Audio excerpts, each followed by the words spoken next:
بسم الله الرحمن الرحيم. من ملعب من ملعب كفر الزيات، حيث اللقاء اللي كان مرتقب وانتهى بفوز شباب بسيون النهارده. عايزين نتكلم مع الكابتن محمد المحمدي بالنسبه للجون بتاعه. بسم الله ما شاء الله بيطلع لنا طول عمره جوان 100 100. النهارده تقول يا كابتن للجون بتاعك اللي عمل المباراه ولا أربعة؟ الحمد لله كنا موفقين النهارده، بقالنا 3 ماتشات شغالين. ده اللي شغال هو موفق. يمكن اول هدف من 3 ماتشات النهارده. كنت اتمنى ان النتيجه تطلع 3-0، بس الرعونه بتاعت الماتش في اخر الماتش رعونه اللعيبه هي هو الباك سجل فينا هدف في اخر اللقاء. فالحمد لله في احسن من كده طبعا. احنا لسه شغالين، ما بقاليش كده شهر ونص تقريبا، فلسه بدري. انت معاك معايا هشام الحجاوي كان بيلعب مصاب، عنده كسر في صبعه، وفي ابراهيم العشماوي موجود لسه غايبينه، وفي اسلام الجزاوي 2001 برضه كان في هلال مطروح كويس.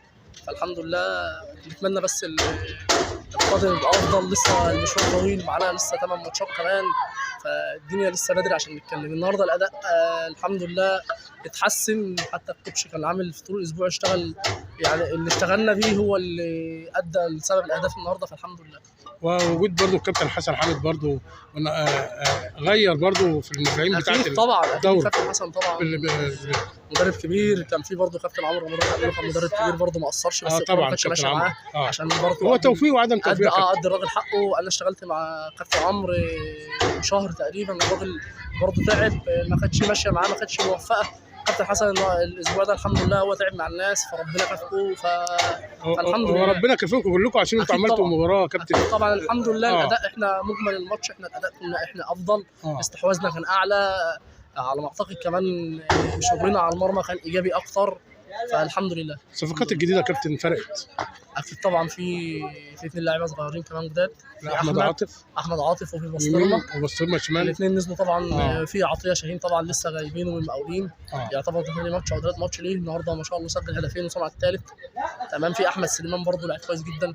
في يحيى شاهين لسه مش موفق الفتره دي، بس هو لاعب كويس طبعا. في لعيبه مش عايز انسى حد، في رضا خليف لاعب خبره. الحمد لله. يعني مش عايز انسى حد. في النهارده حسام العشري ديفندر 6. بسم الله ما شاء الله. انا يعني ده وجهه نظري. انت جبت سيره 2 لعيبه كابتن بسم الله ما شاء الله. خليف عامل الشوط الاولاني ولا هو افضل لعيب. في علي سلام النهارده كان ممتاز. بس الحته الاخيره دي هي هو كان حسان، يمكن ما كانش احسن حاجه، بس هو عنده احسن من كده. فالحمد لله. انت عندك خط ظهر بسم الله ما شاء الله. الحمد لله. الف مبروك والقادم احسن وان شاء الله الصعود ان شاء الله. ان شاء الله. الف شكر يا كابتن. ان شاء الله.